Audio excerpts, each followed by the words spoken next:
Today, on the way back from the third date, where I felt nervous, wondering if I might be rejected, Yuko stopped in front of the entrance of the apartment building where she lives alone, turned around, and bowed to me. I hope we can continue seeing each other. In the context of a matchmaking agency, this means she's hoping for a serious relationship with marriage in mind. I couldn't believe what was happening, and my mind went blank for a moment. I mean, I'm a 43-year-old factory worker, didn't go to the university, and only earn $30,000 a year.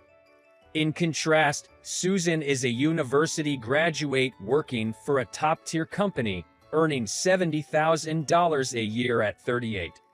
It seems completely we are mismatched, and among all the potential partners I've met through marriage agencies, I can confidently say that she is by far the most favorable candidate. Susan was adorable with a charming personality that naturally made people smile. On the other hand, I was shy and struggled to have a conversation, had no experience with women, and was always rejected before even reaching the next date stage in arranged meetings. I believe that this is influenced by my own past experience. When I was 4, a drunk man threw away a cigarette, and it accidentally ignited the combustible trash outside. This incident caused a fire that engulfed our house.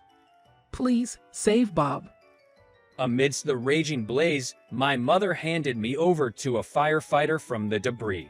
I barely survived, but when my parents were rescued, they had already passed away.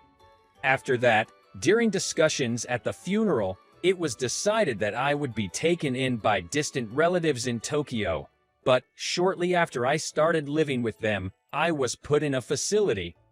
Having closed off my heart after losing my parents, I was bullied by the other children at the facility and classmates, leading to a dark and lonely childhood.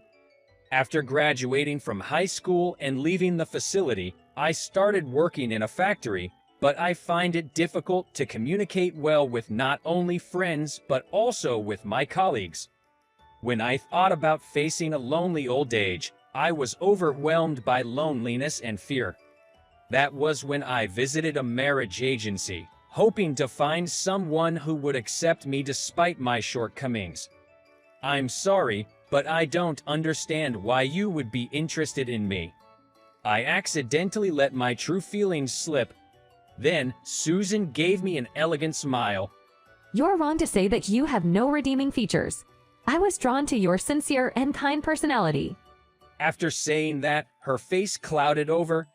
But once you hear about me, you might change your mind. What she confessed was that she had become unable to have children due to endometriosis she suffered from when she was young.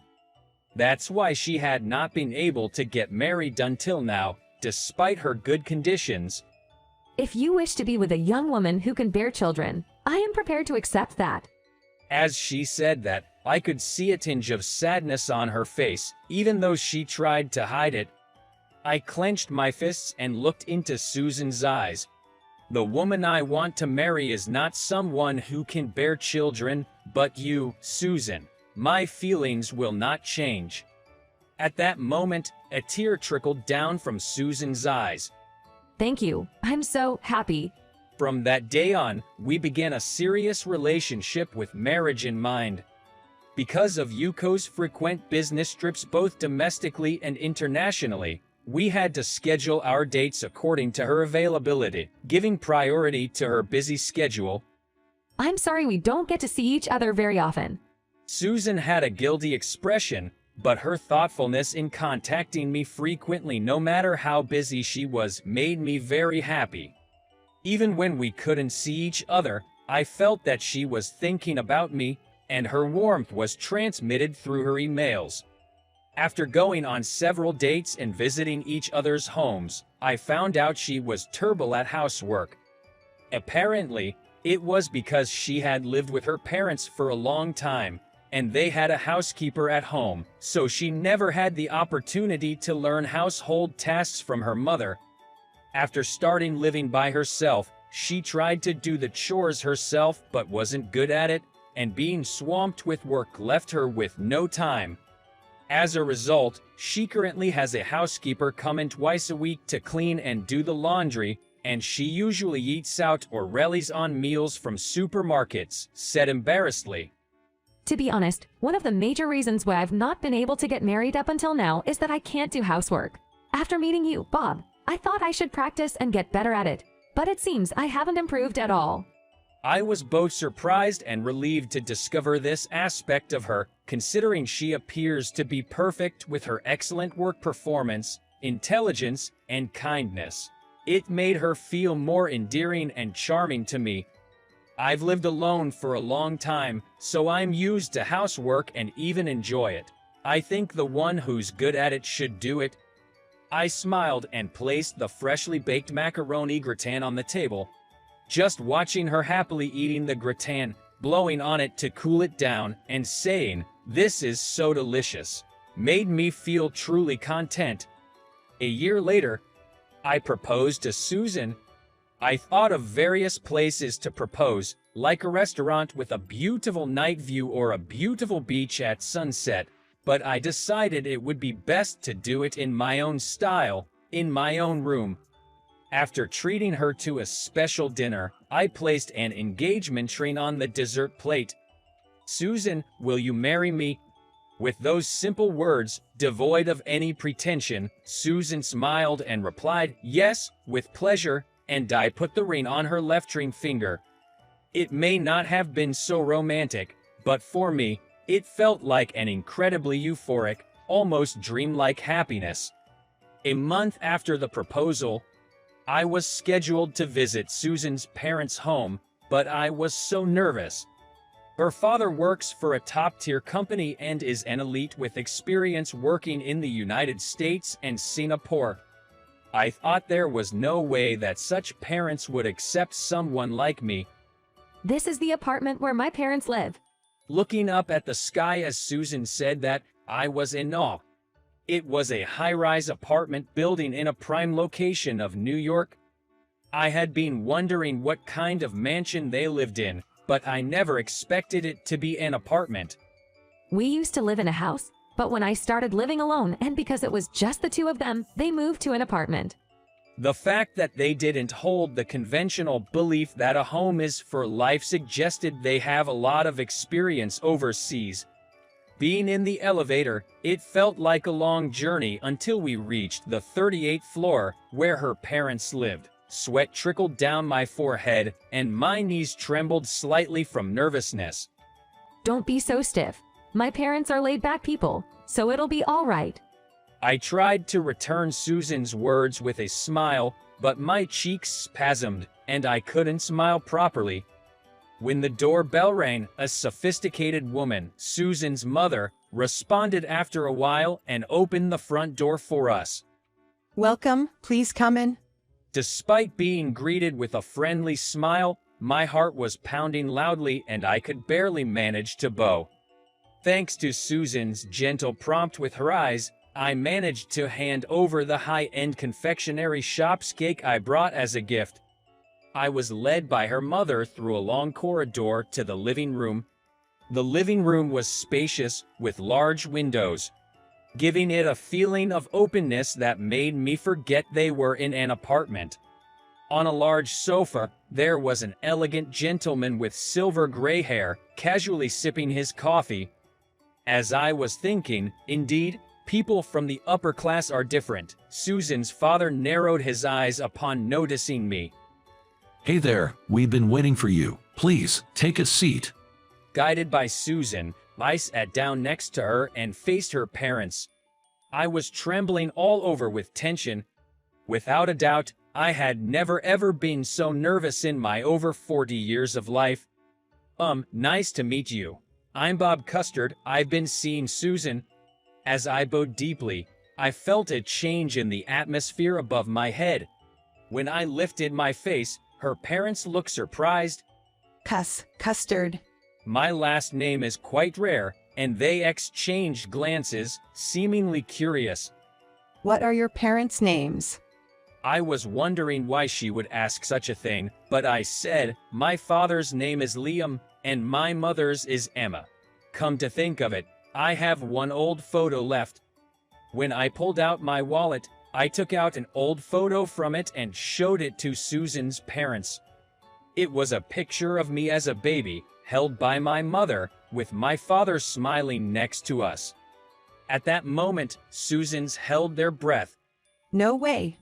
Suddenly, Susan's mother started to sob, and her father looked down, shaking as he clenched his fists. I thought they were sympathizing with me, but their reaction was far from ordinary. As a matter of fact, our families have known each other since we were children. We're from the same small town.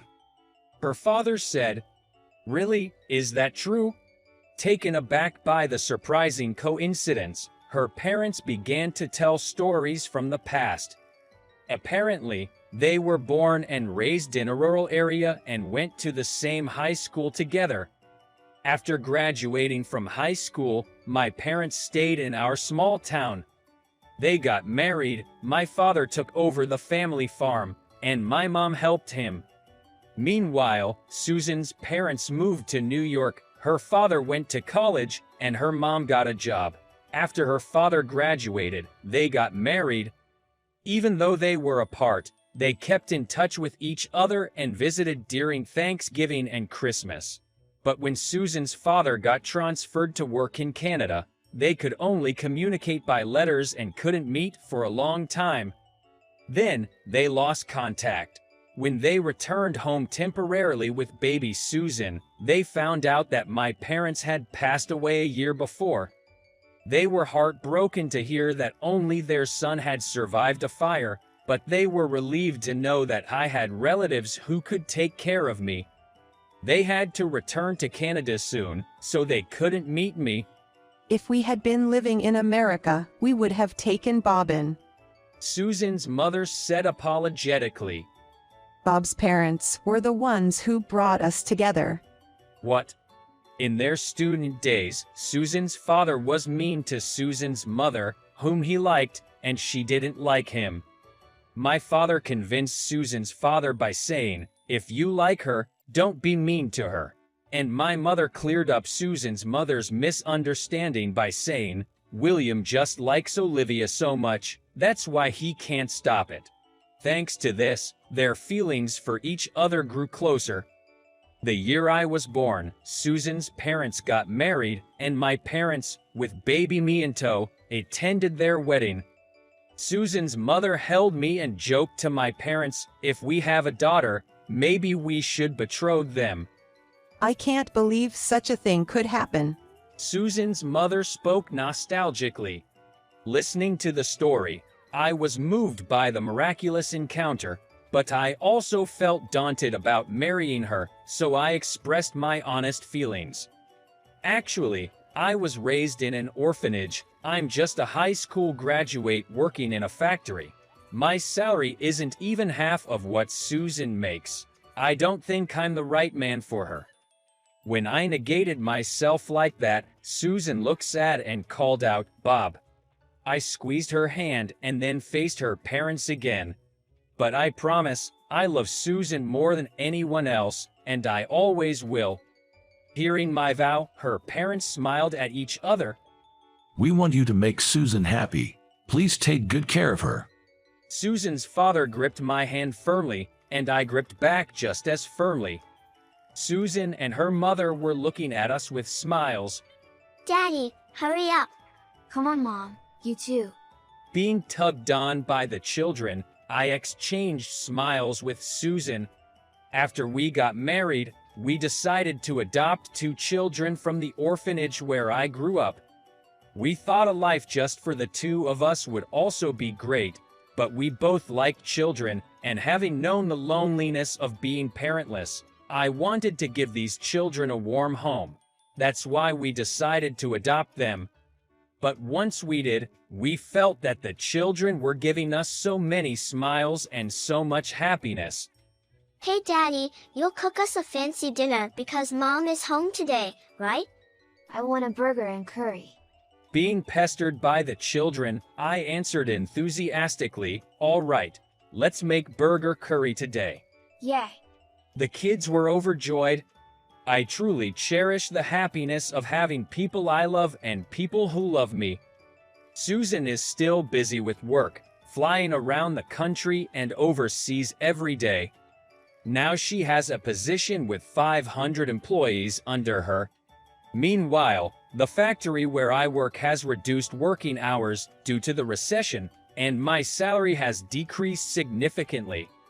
Because of that, I'm taking care of all the housework and drop off and pick up the kids every day.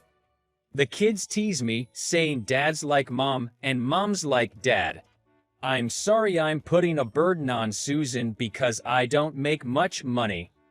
I apologized, feeling guilty, and Susan laughed. Bob, you know I'm not good at doing housework. I should be thanking you. You take care of the children and always help me. This kind of partnership is also wonderful. The most important thing is that we are happy together.